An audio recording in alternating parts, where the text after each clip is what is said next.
Selamat datang di kanal Ramlan Adiwijaya. Oke, hari ini kita mau bahas sesuatu yang keren banget.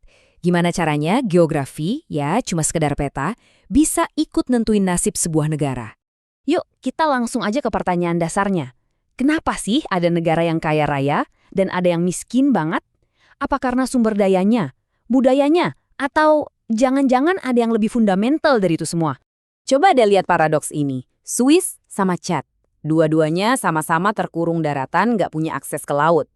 Tapi kok bisa Swiss jadi salah satu negara paling makmur di dunia, sementara Chad termasuk yang paling miskin? Jelas jawabannya bukan cuma soal punya pelabuhan atau enggak kan? Nah, ini nih yang bikin kita mikir. Geografi itu takdir yang nggak bisa diubah atau cuma titik start aja? Yuk kita bongkar bareng-bareng. Jadi, apa sih sebenarnya letak geografis itu? Gini, ini tuh bukan cuma soal koordinat di peta. Anggap aja ini kayak paket starter sebuah negara. Isinya lengkap, mulai dari kondisi alamnya, akses kemana-mana, sampai posisi tawar di antara negara lain. Istilahnya, kartu yang udah dibagikan dari sana. Isi paket ini macam-macam. Misalnya, gampang nggak negara itu nyambung ke jalur dagang dunia? Tanahnya subur atau gersang? Gampang nggak ngejaga perbatasannya dari serangan? Bahkan, sesimpel sering nggak dia ketemu budaya lain? Nah, semua ini nih yang jadi pondasi awalnya. Oke, teori cukup. Sekarang, biar lebih kebayang, kita lihat langsung aja gimana ini berlaku di dunia nyata. Kita bakal bedah 3 negara dengan nasib yang beda banget. Kita mulai dari yang juaranya dulu, raksasa industri Eropa, Jerman. Ini contoh sempurna negara yang pinter banget manfaatin keunggulan geografisnya. Lihat deh, semuanya nyambung. Posisinya pas di jantung Eropa. Punya sungai-sungai gede kayak Rhine dan Danube yang bikin biaya angkut barang jadi murah banget.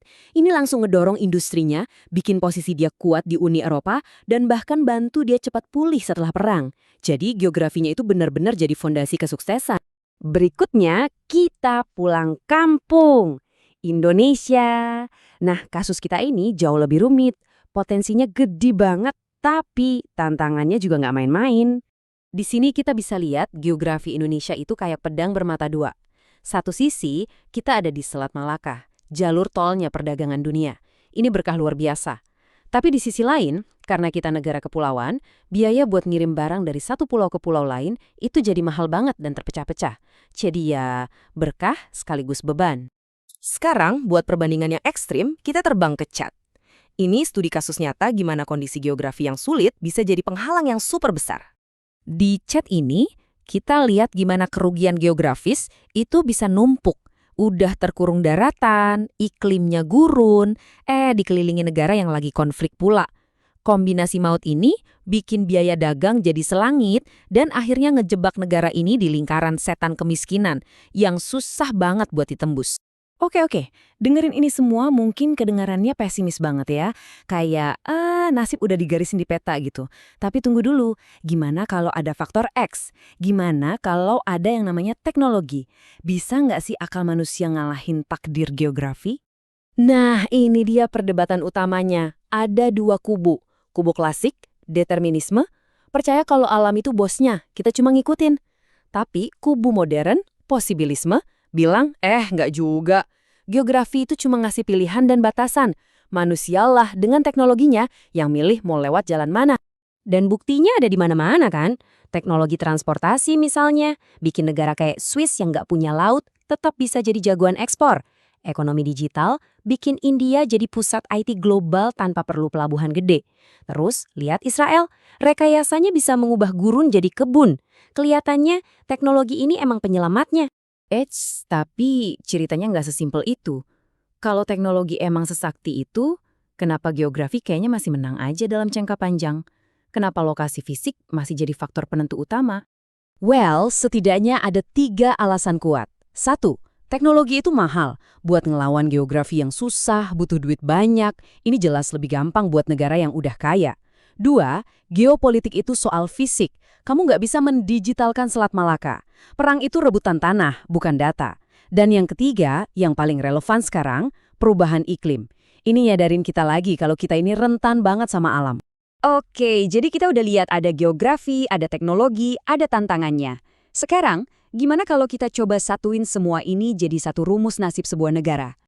Bayanginnya gini deh, Geografi itu fondasi rumah kita.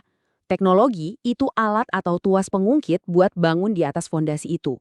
Terus, institusi, maksudnya pemerintahan yang benar, hukum yang jalan, itu tangan yang megang dan ngendaliin alatnya. Dan terakhir, sejarah itu arah angin pas kita mulai bangun, yang nentuin kita start dari mana. Jadi ini dia formula lengkapnya. Nasib sebuah bangsa itu adalah hasil dari geografi, ditambah teknologi, ditambah institusi, dan sejarah. Ini bukan cuma soal satu faktor, ini adalah gabungan dari semuanya. Geografi mungkin bukan takdir akhir, tapi dia yang nentuin titik start dan aturan mainnya. Sekarang, yuk kita pakai rumus ini buat ngaca. Buat Indonesia, artinya apa?